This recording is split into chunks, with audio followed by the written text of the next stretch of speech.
On dit bonjour. Bonjour. On se retrouve pour la vidéo que vous m'avez beaucoup demandé, c'est-à-dire comment ça se passe avec mon chiot, que je vous en dise un peu plus, parce que j'avais fait un weekly vlog de sa première semaine et il y avait des petits soucis et je vous ai pas dit maintenant comment ça se passe. Donc c'est le moment. Ça fait plus d'un mois que je l'ai, donc voilà, il y a toujours des petits trucs à régler, mais il y a beaucoup de choses qui se sont améliorées aussi, donc je vais vous dire tout ça, point par point. J'ai fait des petites erreurs au début, comme tout le monde, donc je vais vraiment tout vous dire, comment ça se passe au niveau de la propreté, des balades, des jeux, des mordillements, la solitude, la nuit aussi et quand je sors, comment je m'en sors avec les escaliers, où j'en suis au niveau du dressage, assis, pas bouger, couché, etc. Enfin toutes les questions qu'on peut se poser quand on va adopter un chiot ou qu'on en a un et qu'on est en galère un peu. Cette vidéo est sponsorisée par Poulpeo. Si vous connaissez pas, Poulpeo c'est un site de cashback et en fait dès que vous achetez quelque chose sur l'une de leurs boutiques, ils vous remboursent une partie de vos achats. Poulpeo c'est accessible via un site web, une application mobile ou une extension de navigateur et grâce au QR code que je vous mets juste ici, vous pouvez télécharger l'application directement. L'utilisation de la plateforme est 100% gratuite, il n'y a pas d'engagement, il n'y a pas de justificatif à donner. Et dès que vous atteignez 10 € cumulés sur votre cagnotte Poulpeo, vous pouvez transférer vos cashbacks sur votre compte bancaire. Et il y en a vraiment pour tous les goûts, il y a pour ceux qui aiment la mode, la technologie, les animaux. Moi, vous vous doutez que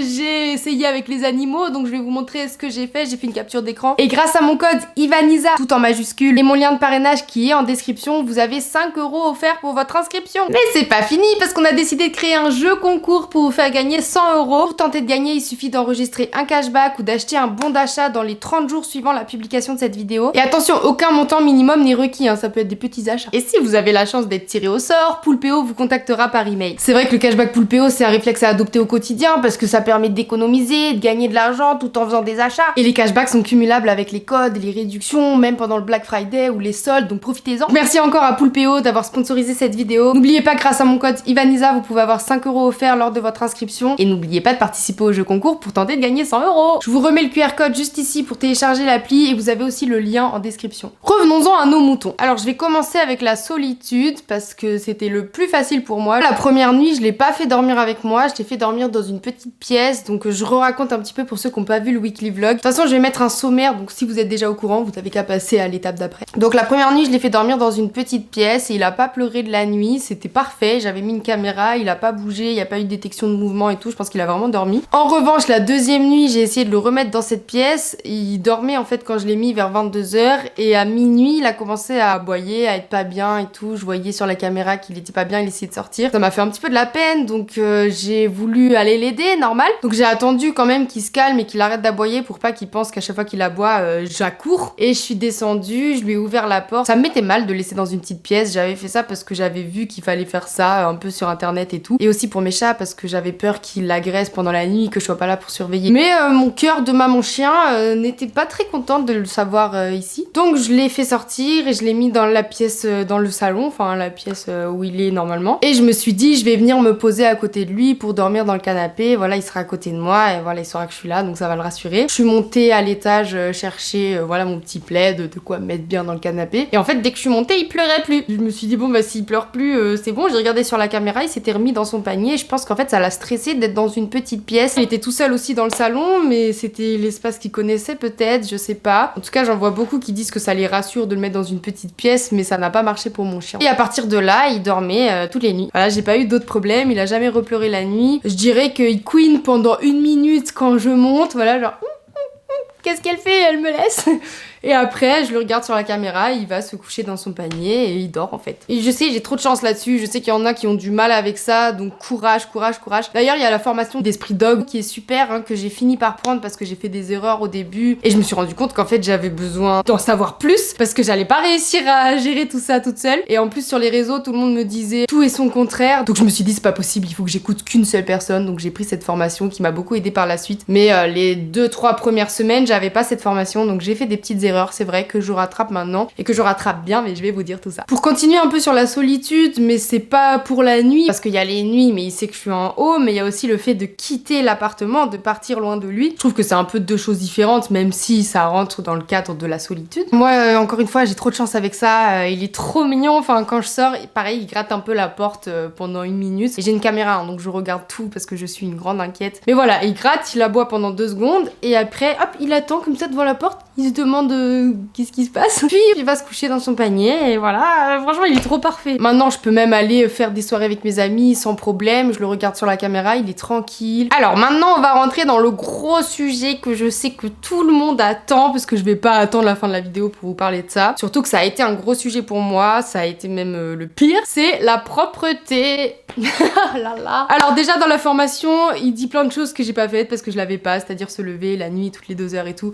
Je n'en savais rien. Oublions la formation, moi je vais vous dire comment moi j'ai fait. Sachez que je sais qu'il y en a plein qui vont dire que c'est n'importe quoi ce que j'ai fait, mais je l'ai fait. Voilà, je suis là pour vous raconter mon expérience, ce que j'ai fait et comment j'ai arrangé ça. Moi j'ai jamais eu de chien avant, donc je savais pas du tout comment on devait faire. J'ai essayé d'écouter des gens et au final c'était pas forcément des bons conseils, je l'ai su par la suite. Et les gens que j'ai écoutés notamment c'était mon éleveuse et mon vétérinaire, donc pour moi c'était évident que je dois les écouter, mais c'est sûr que c'était pas un éducateur. Et bref, je vous raconte ce que j'ai fait. Donc j'ai fait partie de la team qui a attendu les rappels de vaccins. Oui, je sais que c'est une grosse erreur maintenant. Et il avait les rappels environ 3 semaines après son arrivée à la maison. Donc ça veut dire que pendant 3 semaines, le petit loulou a fait pipi sur une alaise, oui. Ou un tapis de propreté, je sais pas comment vous appelez ça. Quand il est arrivé, il savait pas qu'il fallait faire sur le tapis. J'ai réussi très bien à lui faire comprendre qu'il fallait faire pipi là. Donc voilà, super, l'apprentissage de la laise s'est bien passé. Sauf que le souci a été quand il a eu ses rappels de vaccin et que maintenant il fallait lui faire pipi dehors. Parce que lui, il pensait que du coup, on avait le droit de faire pipi dedans, comme je lui donnais des petites friandises quand il faisait sur la laisse. Là, l'enfer a commencé. Vraiment, je vais être honnête avec vous, l'enfer a commencé. Si j'avais pu regarder Esprit Dog avant, j'aurais pas fait cette erreur. Mais bon, c'est comme ça, on fait tous des erreurs. Quand j'ai commencé à le sortir dehors, il ne voulait pas faire pipi dehors. J'ai appris par la suite que c'est surtout parce que du coup il ne connaît rien, je lui ai rien montré, il a connu que l'intérieur, le petit confort de la maison, et que là il se retrouve dehors avec plein de bruit, plein de voitures. Donc je pense qu'il avait peur en fait. Même j'en suis sûre parce qu'il tremblait, et moi je pensais qu'il tremblait parce qu'il avait froid, c'est vrai qu'il fait froid en ce moment, mais maintenant il tremble plus, donc ça veut dire qu'il tremblait de peur en fait. Et à mon avis ça l'a bloqué pour faire pipi, caca. Mon copain ou moi on le sortait toutes les 2 heures, parce que voilà il peut pas se retenir plus de 2 heures à 2 mois. Mais malgré le fait que je le sortais toutes les 2 heures comme il fallait faire en fait dès le début avant les rappels de vaccin, il ne faisait pas pipi dehors, il faisait pipi dès que je rentrais à la maison. Je l'emmenais très longtemps, je l'emmenais vraiment longtemps. Je me posais, je m'asseyais par terre dans le froid, enfin j'ai tout donné, je le laissais libre, je me suis dit voilà il va faire pipi au bout d'un moment, mais après il restait assis à côté de moi parce qu'il était fatigué, logique, et il restait là et il faisait rien. Donc au bout d'un moment je suis bien obligée de rentrer chez moi, et dès que je rentre chez moi, pouf, direct pipi, mais direct. À un moment je l'ai emmené à un marché de Noël pendant longtemps, je me suis dit là c'est sûr qu'il va faire pipi. Je l'emmène de 10h à 16h à peu près, donc on est parti 6h. Normalement un chien de cet âge-là ne se retient que 2 heures maximum, et en fait non, il n'a pas fait pipi de toute la sortie. Et je me suis dit c'est pas possible. Dès qu'on est rentré, poum, pipi, voilà. Et à ce moment-là je me disais que même si j'attendais 6 heures dehors, il ne ferait pas pipi, il allait se retenir. Donc là pour moi c'était le désespoir, je vous le dis. Bref, il m'a fait ça pendant environ 2 semaines, et je vous dis que là c'était dur. Là c'était dur parce que je le sortais tout le temps, j'ai donné toute mon âme, et de le voir faire pipi à chaque fois dès qu'on rentrait, mais vraiment dès qu'on rentrait, alors que j'attendais super longtemps dehors, que j'étais frigorifiée dehors, enfin c'était vraiment une période super difficile. Honnêtement, j'ai cru que je m'en sortirais pas. Et là je commençais vraiment à perdre patience, je commençais aussi à comprendre que c'était de ma faute. C'était aussi la période des fêtes de Noël, et je ne laisse pas mon petit bébé tout seul, donc je l'ai emmené. On est allé dans l'est de la France, dans le centre de la France, à Bruxelles, enfin je l'ai emmené un petit peu partout, voir ma famille, avec des personnes qui ont des jardins, parce qu'aussi oui, il faut savoir que je suis en appartement, j'ai pas de jardin, j'ai un escalier même, donc compliqué de le sortir juste comme ça. Et en fait l'apprentissage a commencé à se faire à ce moment-là, parce que du coup je pouvais vraiment le laisser tout le temps dehors. Là je le laissais dehors, il fallait vraiment qu'il comprenne, parce que moi j'étais mal en fait. Et à mon avis il a peut-être vu du coup que l'autre chien faisait ses besoins dehors, et je pense que ça l'a aidé à comprendre qu'il fallait faire dehors lui aussi. Et c'était vraiment les premières fois où il a commencé à faire pipi dehors, donc je me disais quand même il y a quelque chose qui se passe. Et après chez les autres c'était pareil en fait, il a commencé à faire pipi dehors. Je suis partie à peu près une semaine et demie, et pendant tout ce temps il comprenait que là il fallait faire dehors. Donc je me suis dit que c'était vraiment mon appart qu'il avait associé à ses toilettes en fait, parce que je lui ai appris à faire sur la laise. Sachant qu'en plus quand je rentrais entre 2 déplacements, vraiment je rentrais à peu près une nuit, il refaisait comme avant, il refaisait chez moi et pas dehors, alors que chez les autres il faisait dehors. Alors là je me suis dit c'est pas possible, il y a vraiment un problème, ça va pas du tout. Je m'en voulais beaucoup d'avoir mis une à l'aise, donc c'est pour ça aussi que je fais cette vidéo, pour que vous puissiez voir mon expérience. Et du coup quand je suis rentrée de tous ces déplacements, ce que j'ai fait au tout début c'est que j'ai déplacé la laise. Là-bas je la mettais vers la base, qui n'est pas du tout vers ma porte d'entrée qui est ici. Dans la formation, ils disent que voilà, c'est un peu ridicule, mais qu'il faut déplacer la laise jusqu'à la porte d'entrée, voilà. Donc au tout début, je mettais la laise quand même vers la porte d'entrée. J'aurais pu l'enlever complètement, mais il faisait tout le temps chez moi. Et à ce moment-là, je me suis mis en surveillance active. En plus, j'étais en vacances, donc bien présente. À chaque fois qu'il allait vers la porte d'entrée, là où il y avait la laise, hop, harnais, laisse, boum, je le sortais dehors. Et comme il l'avait déjà fait avant chez ma famille et tout, il commençait à comprendre que dehors, il pouvait faire pipi. En plus, il avait vu du monde, voilà, il commençait à connaître un peu le monde extérieur, donc je pense que ça l'a aidé. Alors quand il a commencé à faire des pipis vers chez moi, mais je vous raconte pas la joie. Et j'ai fait ça pendant une semaine où j'ai gardé la laise, mais aussi je le sortais dès qu'il allait sur la laise. Et au bout d'un moment, il comprenait, voilà, il a commencé à faire pipi caca dehors, donc je pense vraiment que c'est mon déplacement qui l'a aidé. Hein. Je pense que je m'en serais pas sortie si j'étais restée là. Et donc dès qu'il a commencé à comprendre qu'il fallait faire pipi et caca dehors, j'ai nettoyé tout mon appartement au vinaigre blanc, j'ai enlevé toutes les odeurs et j'ai enlevé la laise. Alors je sais que c'est peut-être un peu tôt pour enlever la laise, mais moi je voulais plus la voir, j'étais trop dégoûtée, je voulais plus la voir, tant pis, au pire il y allait avoir des petits pipi caca, des petites erreurs, voilà. Mais il commençait à être bien, il commençait à comprendre qu'il fallait faire dehors, donc moi je voulais plus du tout qu'il se souvienne de la laise en fait. Ça date d'il y a quelques semaines, et maintenant je dirais qu'on est à 80% sorti de ce problème-là. Et je vous raconte pas mon soulagement, parce que là il a 3 mois, et c'est déjà presque réglé, alors que je pensais que j'en avais au moins pour ces 6 mois. Donc voilà, désolée pour cette longue histoire de la propreté, c'est ce qui va être le plus long hein, dans la vidéo, parce que c'était vraiment mon gros problème, et là de m'en être un peu sortie, je trouve ça incroyable. Alors pour les balades maintenant, en fait j'ai une laisse enrouleuse et j'ai aussi une longe. Ce que je fais, c'est que la longe je la prends quand vraiment je vais me poser longtemps dans la nature et que je veux qu'il se balade et tout, parce que c'est une longe de 10 mètres, elle est vraiment grande, donc c'est parfait, il peut faire toute sa petite vie. Et la laisse enrouleuse, c'est plutôt quand je me balade à côté des voitures, mais en fait je lui mets pas de pression, je laisse toujours du mou, donc je la tire, je la bloque un peu à la longueur que je veux, ça dépend en fonction de où je suis, hein. Soit les voitures elles sont juste là, il y en a beaucoup, donc je mets un peu moins. Moi je lui ai pas mis de collier, voilà, je sais que pour le coup dans la formation il dit de mettre un collier. Moi j'ai choisi de mettre un harnais, voilà, j'ai aussi le droit de prendre mes petites décisions. Je suis pas très à l'aise avec le collier, voilà, je pense qu'il s'étrangle et tout. Mais je sais qu'il y a aussi des problèmes avec le harnais, voilà, au niveau, je sais plus, articulation, enfin le corps qui se développe, tout ça. Après, je regarde bien mon chien, je le connais aussi. Il ne tire pas sur la laisse, donc je le tire jamais avec le harnais. Donc je me dis que ça va pas lui abîmer le corps si c'est juste posé sur lui. Voilà, la laisse, je lui laisse toujours du mou. Il me suit, donc c'est bon. Enfin, pour moi, je peux mettre le harnais. En fait, s'il tirait, dans tous les cas, ça mettrait mal à l'aise qu'il y ait un harnais ou un collier. Parce qu'il faut choisir entre tirer ici ou tirer les membres du corps. Mais dans tous les cas, je pense que comme le mien ne tire pas, je peux choisir ce que je veux, et j'ai choisi le harnais. C'est un harnais super facile à mettre, il se laisse faire à chaque fois. Il est tout gentil mon petit chien, donc voilà, ça va. Il a déjà le suivi naturel, donc ça c'est trop cool. J'ai fait des petits tests de me cacher comme ça, hop, et donc il reste un petit peu, il a pas capté que je suis partie, puis après il regarde là, et hop il me cherche et flou, on le voit arriver vers moi, donc vraiment ça, tout va bien là-dessus. C'est cool. En revanche, le rappel, le rappel au pied, enfin moi je dis pas au pied, je dis viens. On n'y est pas encore, hein. Quand il a décidé de faire sa vie et tout, si je suis encore là et que je lui dis viens, il va pas forcément venir, hein. Il va même pas venir du tout. Quand je suis chez moi et que je lui dis viens pour le prendre sur moi, là il va venir, mais est-ce qu'il a vraiment compris le mot? Enfin je sais pas, je suis encore un petit peu perdue sur ça. On n'y est pas encore, mais ça va venir, il a que 3 mois. Déjà si je peux avoir le suivi naturel, pour moi c'est encore plus important que le rappel, même si bien sûr le rappel j'en ai énormément besoin aussi. Mais voilà, on va travailler ça. Et sinon je vais vous dire aussi comment ça se passe avec mes chats, parce que j'ai 2 chats à la maison, un de 2 ans et demi et une d'1 an et demi. Le premier, Shiny, est un chat plutôt sociable, et la deuxième, Tyra, est plutôt craintive. Elle était abandonnée à la base, donc je pense que ça lui est resté un petit peu. Et faut savoir aussi que Tyra est tellement attachée à moi, enfin je veux dire, elle me fait des câlins tout le temps, elle recherche tout le temps ma présence, c'est vraiment mon petit pot de colle. Donc quand j'ai ramené Yuki à la maison, c'était compliqué pour elle parce qu'il demandait beaucoup d'attention, et en fait elle est restée à l'étage pendant environ 1 mois. Et bon voilà, c'est comme ça, c'est la vie.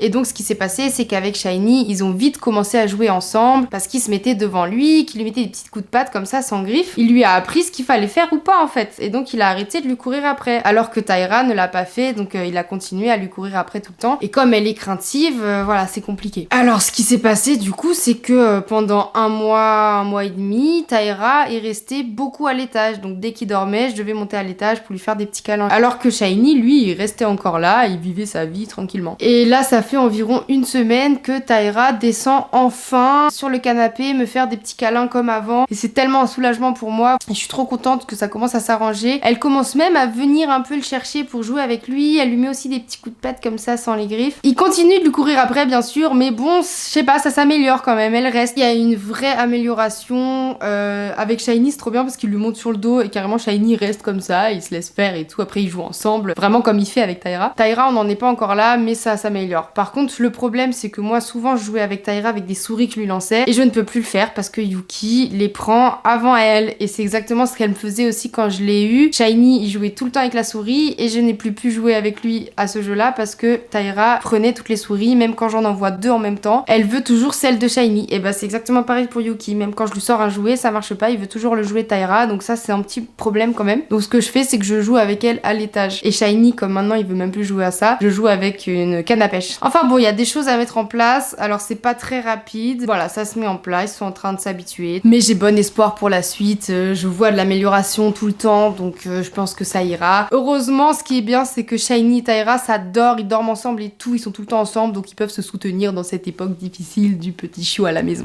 Ensuite, pour les jeux, au début, je mélangeais les jeux d'interaction et les jeux d'occupation, c'est-à-dire les jeux où moi je joue avec lui et les jeux où il joue tout seul. Je savais pas en fait qu'il fallait pas les mélanger, mais maintenant je le sais. Et en effet, ça marche très bien, donc dès qu'il fait des petites bêtises, c'est-à-dire qu'il va mordiller un peu mon meuble, ou je sais pas, mordiller ma jambe et tout, je lui dis non, et je lui donne le petit jouet d'occupation en disant oui. Parce que aussi, j'ai appris ça, qu'il fallait pas que apprendre le non, il faut apprendre le oui aussi. Je pense qu'il a bien compris là le oui et le non, et en effet, je pense que c'est une bonne idée de nous faire apprendre le oui, parce qu'on n'y pense pas forcément, hein. Parce que au début, je faisais non en criant comme ça. Et en fait, c'est pas forcément ce qu'il faut faire, hein. Voilà, faut mieux lui apprendre la signification des mots. J'essaie de pas m'énerver, de jamais crier maintenant. Et franchement, ça marche trop bien de lui avoir appris le non et le oui. Dès qu'il fait un petit truc pas bien, hop, il est vite redirigé et c'est fini, on n'en parle plus. Sinon, moi aussi, j'habite à l'étage, donc voilà, il descend pas encore les escaliers, je le porte à chaque fois. Voilà, c'est une petite info comme ça. En revanche, j'ai aussi un escalier chez moi, donc juste ici. Il commence à le monter. Donc c'est un problème, je trouve, parce que déjà ça peut lui abîmer le corps parce qu'il est en train de se former, il est pas encore bien formé, même s'il a déjà bien grandi. Mais bon, à la limite, ça va parce qu'il le fait pas non plus très souvent. Viens mon amour. Oh là là là là. Attendez, je vais descendre la caméra comme ça vous le voyez un petit peu. Donc voilà, il commence à monter les escaliers, sauf que le problème c'est qu'il monte 2-3 marches et après il est bloqué parce qu'il a peur de redescendre. Hein mon bébé? Qu'est-ce qu'il nous fait là? Pour régler ça, j'ai acheté une barrière que j'ai là et que je vais installer tout à l'heure. Et sinon, au niveau du dressage, donc je commence à avoir le pas bouger, les premières étapes, c'est-à-dire que quand je lui donne la gamelle comme ça, hop, il ne bouge pas. Alors je vais vous montrer en vidéo, c'est peut-être plus parlant. Yuki, pas bouger.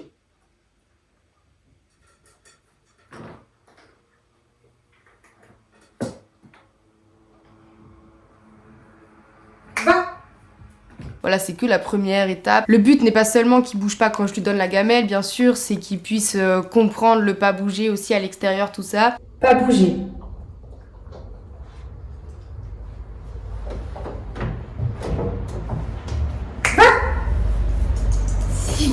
Je suis en train de faire le dressage quoi, j'ai pas beaucoup avancé très vite parce que c'est vrai qu'il y a eu les fêtes et tout, j'ai pas eu trop eu le temps de m'en occuper et je sais que c'est un moment, c'est une période charnière pour lui donc je vais vraiment m'y mettre à fond. Le assis pareil, il a compris, on en est aux premières étapes mais ça il a compris, il avait déjà compris dès le début même, c'était le plus facile. Ok, assis.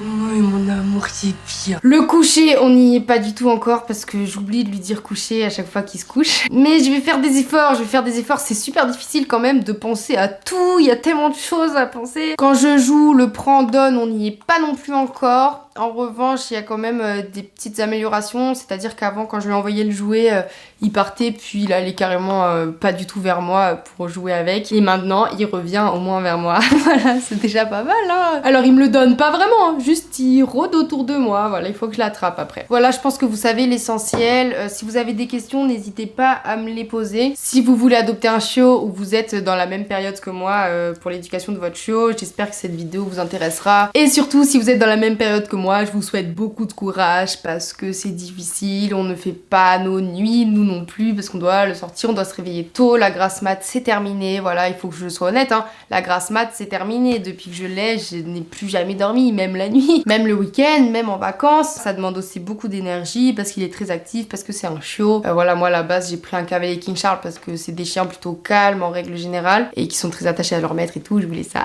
c'est le cas ça déjà, mais quand il est chiot, il n'est pas encore calme. il est chaud. Regardez-le mordiller parce qu'il est en train de faire ses petites dents. Là, il a les petites dents bien pointues. Et vous saviez qu'ils ont des dents de lait et qu'ils perdent leurs dents? Moi, je le savais pas avant d'adopter un chiot. Pourtant, c'est vrai que j'aurais pu y penser. Enfin bref, je vais arrêter là, sinon cette vidéo va durer 1 heure. Si vous avez des questions, encore une fois, n'hésitez pas à me les poser. Si ça vous a plu, n'hésitez pas à liker, commenter, partager, vous abonner à ma chaîne. Ça me fait trop plaisir, ça me donne envie de continuer. C'est vrai que je me donne un peu à fond sur YouTube. J'espère que les montages vous plaisent un peu, comment je les fais maintenant. J'essaie d'évoluer un petit peu. On se retrouve dimanche prochain à 18 h pour une prochaine vidéo. Bye!